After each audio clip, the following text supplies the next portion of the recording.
Dear students, today we are going to learn the exercise of the chapter The Road Not Taken. आज हम एक इस chapter की exercise करेंगे जिसका नाम है द रोड नॉट टेकन, ऐसा रास्ता जिसका चुनाव नहीं किया गया, जिस पर नहीं चला गया। इस आप जानते हैं इस पाठ के जो पोएट हैं, कवि हैं, वो रॉबर्ट फ्रॉस्ट हैं। इसके जो पोएम थी इसको हम पहले ही वीडियो में समझ चुके हैं। We are just going to learn the question answer of this session. Okay, so let's begin. चलिए शुरू करते हैं। एक्सरसाइज में इसमें एक सेक्शन है जिसका नाम है थिंकिंग अबाउट द पोएम। इस पोएम के बारे में विचार करना, यानी आपने इस पोएम को पढ़ा है तो उसके आधार पर आपको कुछ प्रश्नों के उत्तर देना है। तो चलिए देखते हैं पहला क्वेश्चन क्या है। तो पहला क्वेश्चन है, where does the traveller find himself. जो यात्री था वह अपने आप को, हिमसेल्फ अपने आप को, व्हेयर कहाँ, फाइंड पाता है, ट्रेवलर्स अपने आप को कहाँ पाता है। What problem does he face, और उसको कौन सी समस्या का सामना करना पड़ रहा था, उसे समस्या क्या है। सो आंसर देखिए, the traveller finds himself in a yellow would. Traveller अपने आप को एक येलो वुड में पाता है। येलो वुड का मतलब होता है एक ऐसा वुड, एक ऐसा जंगल जो ऑटम सीजन में, पतझड़ के मौसम में अपनी पीली पत्तियों से भरा पड़ा है।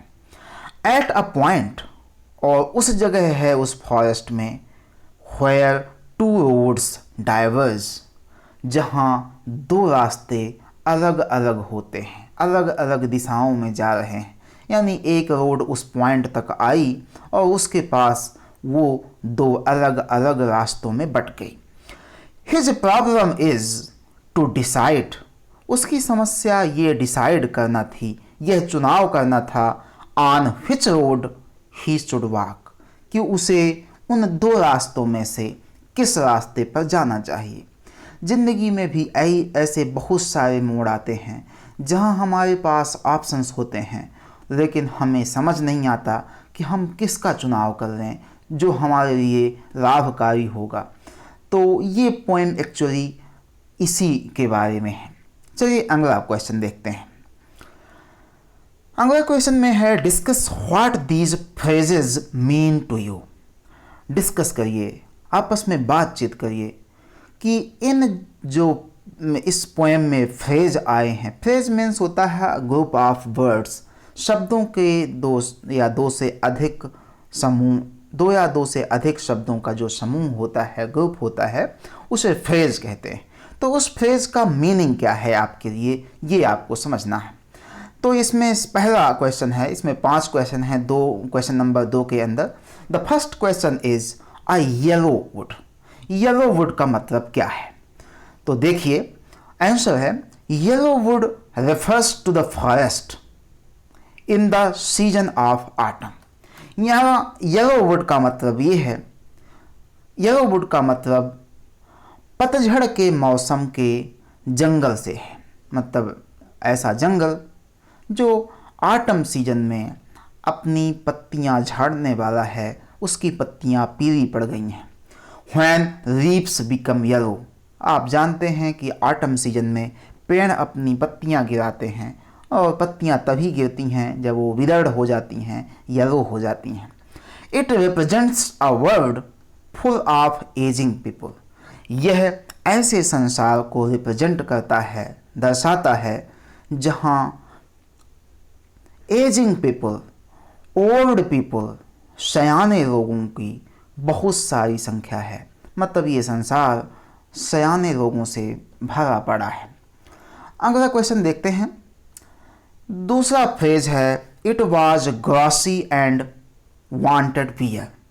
रास्ता ग्रासी था, घास से भरा था, and wanted wear means it had not travelled at, इस पर अभी कोई चला नहीं था, इसका मतलब क्या है? तो चलिए देखते हैं। आंसर है it means that the road was less used.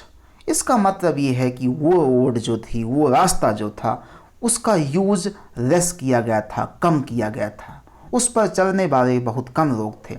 So it had a lot of grass on it. इसलिए इस रास्ते पर ढेर सारी घास थी। आप जानते हैं कि जिस रास्ते पर हम चलने लगते हैं वहाँ घास फूस कम उग पाती है। क्यों? क्योंकि हम लोग उसको कुचलते रहते हैं। It had to be walked out by people. यहाँ वांटेड वियर का मतलब है it had to be walked out by people. इसको लोगों के द्वारा अभी चला जाना है, उस पे लोग चलेंगे, या वो रास्ता चाहता है कि लोग मेरे रास्ते से भी गुजरें, मेरे ऊपर से भी गुजरें। अगला है द पासिंग देयर। यहाँ द पासिंग देयर का मतलब है, वैसे मैं आपको बता दूं, इसका मतलब होता है गुजरना। किसी रास्ते से गुजरते रहते हैं उसे हम पासिंग देयर कहते हैं, और जो उन रास्तों से गुजरता है उसको पासर्स बाय कहते हैं, राहगीर कहते हैं। तो चलिए आंसर देख लेते हैं। It means walking on the road. Passing there का मतलब है वॉकिंग ऑन द रोड, रास्ते पर, सड़क पर चलना, बाय पासर्स बाय, राहगीरों के द्वारा, ट्रेवलर्स के द्वारा। इसके बाद इसका तीसरा क्वेश्चन है leaves no step had trodden black. पत्तियों पर एक भी स्टेप का ट्रॉडन नहीं था, चिन्ह नहीं था जिससे लकीर बनी हो, काला निशान बना हो। ट्रॉडन मीन्स वैसे पद चिन्ह या कुचलना होता है, या चला जाना होता है किसी रास्ते पर। तो इसका आंसर देखिए। It means that no one had walked over. इसका मतलब है नो स्टेप का मतलब no one had walked over, इस रास्ते पर अभी कोई नहीं चला था। The leaves as they were still green. उन पत्तियों के ऊपर अभी कोई नहीं चला था क्योंकि वो अभी भी ग्रीन थी, वो ब्लैक नहीं हुई थी, या उन पर पैरों के निशान नहीं बने थे। और इसका 5th नंबर देखिए, how way Leeds on two way. किस प्रकार से रास्ते दूसरे रास्तों का मार्ग प्रशस्त करते हैं। कहने का मतलब ये है कि हम जिंदगी में जब किसी रास्ते पर चल देते हैं तो वो रास्ता ख़त्म नहीं होता, वो रास्ता आगे ज़िंदगी में कई रास्तों को जन्म देता है। तो चलिए इसका आंसर देखते हैं। It means that as we walk on a road. इसका मतलब ये है कि जैसा जब हम किसी रास्ते पर चलते हैं, it paves the way. Paves the way means होता है रास्ता दिखाना, इट या रास्ता देना, बताना। It paves the way to more options further. तो ये रास्ता अन्य कई रास्तों को, अन्य कई चुनावों को भी रास्ता देता है, उनका मार्ग प्रशस्त करता है। We keep on walking ahead on that way. हमें उस रास्ते पर, कीप ऑन मतलब कंटिन्यू होता है, we should continue walking ahead on that way. हमें इस प्रकार के रास्तों पर निरंतर आगे बढ़ते रहना चाहिए।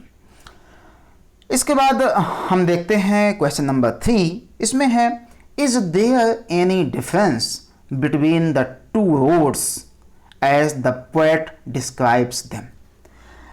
इस कविता में, इस पोएम में आपने पढ़ा है 2 रोड थी, तो आप क्या मानते हैं, क्या ये दोनों रोड डिफरेंट थी? कवि ने कैसे उनको डिस्क्राइब किया है, पोएट ने कैसे डिस्क्राइब किया है? तो इसमें 2 क्वेश्चन हैं। पहला क्वेश्चन है इन स्टैंजाज 2 and 3, मतलब दूसरे और तीसरे स्टैंजा में कवि ने इन दोनों रोडों को कैसे बताया है, और in the last 2 lines of the poem, और अंतिम की 2 लाइनों में कवि ने इन दोनों रास्तों को कैसे बताया है। तो चलिए आंसर देखते हैं पहले का। पहले में कहता है कि 2 और 3 स्टेंजा में रोड कैसी थी। तो देखिए the 2 roads were similar in the first and second stanza. सीधा सा उत्तर हुआ कि पहले और दूसरे और तीसरे स्टेंजा में एक पोएम की बात चल रही है। दूसरे और तीसरे स्टेंजा में जो रोड थी वो सिमिलर थी, एक दूसरे के जैसी ही थी। आपने देखा है कि उसमें पोएट ने कहा था कि एक ग्रॉसरी दिख रही थी, लेकिन जब हम उस पर कुछ दूर पर चले तो उसमें कोई भी अंतर नहीं था, वो उसी जैसी दिखती थी। अब इसके बाद इसका सेकंड क्वेश्चन का आंसर देख लेते हैं। In the last two lines of the poem, इस पोएम की लास्ट टू लाइन्स में द पोएट टेल्स दैट, कवि ये कहता है कि the road he opted for, ऐसी रोड जिसको उसने चुना था, इज लेस ट्रेवल्ड, उस पर यात्रा कम हुई थी, उस पर चलने वाले कम थे। And it made a difference, और इस चीज़ ने उसके जीवन में बदलाव लाया था, उसके जीवन में परिवर्तन लाए थे, इससे उसको फर्क पड़ा था। अब यहाँ मतलब क्या है कि हम जिंदगी में भी जब इस प्रकार की परिस्थितियों में आते हैं और दो में से एक ऑप्शन चुनते हैं, तो कई बार ऐसा होता है कि हम उस ऑप्शन को चुन लेते हैं जिस पर बहुत सारे लोग चलते हैं, यानी हम भेड़ चाल चलने लगते हैं। लेकिन यहाँ पोएट कहता है कि मैंने उस रास्ते को चुना था जिस पर बहुत कम लोग यात्रा किए थे। And it made a difference, और इसने डिफरेंस भी लाया था, इससे फर्क भी पड़ा था उसके जीवन में। इसके बाद आगे चलते हैं। क्वेश्चन नंबर 4 है, what do you think the last two lines of the poem mean. आप क्या सोचते हैं अंतिम की दो लाइनों का मतलब क्या है? पोएम में जो अंतिम की दो लाइनें हैं उसका क्या मतलब है? लुक बैक, पीछे देखिए। Does the poet regret his choice or accepted, क्या कवि इस चुनाव पर पश्चाताप किया है? रिग्रेट मीन्स होता है पछताना, या उसको एक्सेप्ट किया है, स्वीकार किया है? तो चलिए आंसर देखते हैं।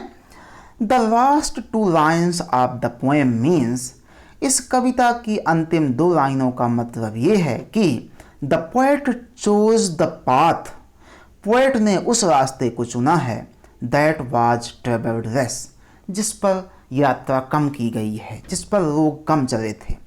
ईयर्स आफ्टर, बहुत सालों बाद, ही सेज दैट, वो कहता है कि the path he had chosen, कि जो उसने रास्ता चुना था, made a difference in his life, उसने उसकी ज़िंदगी में बदलाव लाया है, डिफरेंस लाया है।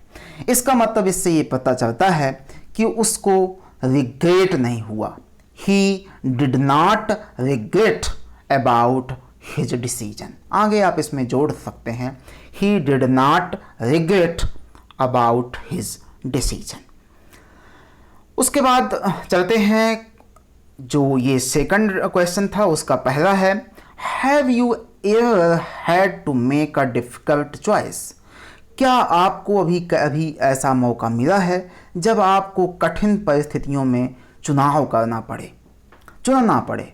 और do you think you will have difficult choices to make, या आप क्या सोचते हैं कि आपको चॉइस यानी चुनाव करने में डिफ़िकल्टी होती है, कठिनाई होती है?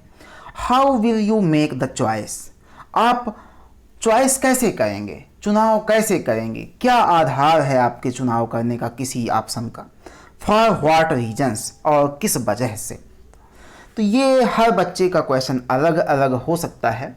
मैंने एक यहाँ डेमो के लिए दे दिया है कि आप इस प्रकार से लिख सकते हैं। अगर किसी के जीवन में इस प्रकार की परिस्थितियाँ अभी आ चुकी हैं तो वो लिख सकते हैं कि yes I have ever had a difficulty in making choices. चलिए आंसर देखते हैं। तो यहाँ एक बच्चे के हिसाब से मैंने लिखा है, I have not ever had to make a difficult choice yet, मुझे अभी कभी ऐसा मौका नहीं मिला कि मुझे चुनाव करने में कठिनाई हो। बट आई थिंक, लेकिन मैं सोचता हूँ, मेरा विचार ये है कि the decision should be taken after considering all the pros and cons of the situation। लेकिन मेरा मानना है कि जो भी निर्णय लिए जाने चाहिए उसमें सारी चीज़ों का निर्धारण, सारी चीज़ों का ख्याल रखना चाहिए, चाहे वो प्रोज हों, चाहे वो कॉन्स हों, चाहे वो अच्छाइयाँ हों, चाहे बुराइयाँ हों, चाहे गुण हों, चाहे अवगुण हों। मतलब हर परिस्थिति के गुण और दोषों का आकलन करने के बाद ही हमको डिसीजन लेना चाहिए। इसके बाद इसका सेकंड क्वेश्चन है, after you have made a choice, यदि आपने चुनाव कर लिया है, do you always think about what might have been, क्या आप हमेशा ये सोचते रहते हैं कि क्या होगा, या और do you accept the reality, या आप ये सोचते हैं कि चलिए जो भी है वास्तविकता है उसको स्वीकार करते हैं।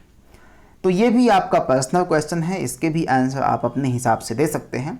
यहाँ मैं एक आइडिया दे रहा हूँ, one should live in the present and not in the past, किसी भी व्यक्ति को अपने प्रेजेंट में जीना चाहिए और उसको पास्ट को भुला देना चाहिए, यही कहता है। यहाँ लिखा था, और व्हाट माइट हैव बीन और do you accept the reality, क्या आप उसके बारे में सोचते रहते हैं या उसको स्वीकार कर लेते हैं। तो कहता है कि हमें स्वीकार कर लेना चाहिए।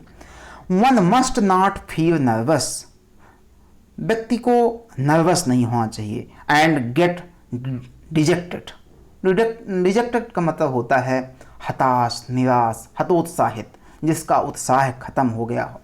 तो किसी भी व्यक्ति को नर्वस और हतोत्साहित नहीं होना चाहिए। इन द ट्राइंग सर्कमस्टेंसेस, इन चुनौतीपूर्ण परिस्थितियों में जहां हमारा टेस्ट होता है। ऑन सम इंस्टेंसेस, कुछ परिस्थितियों में one needs to be confident, कुछ परिस्थितियों में लोगों को कॉन्फिडेंट रहना चाहिए। About the choice he she makes, उन चॉइसेस के बारे में जो उसने चुना है। मतलब एक बार हम चॉइस कर लें तो उसको कॉन्फिडेंटली उसी रास्ते पर आगे बढ़ना चाहिए। इस प्रकार से आपकी इस चैप्टर की एक्सरसाइज समाप्त होती है। I have completed the poem explanation as well as the answer, question answer of this lesson, the road not taken. We will meet you again with a next fresh video of chapter 3. Till then, goodbye.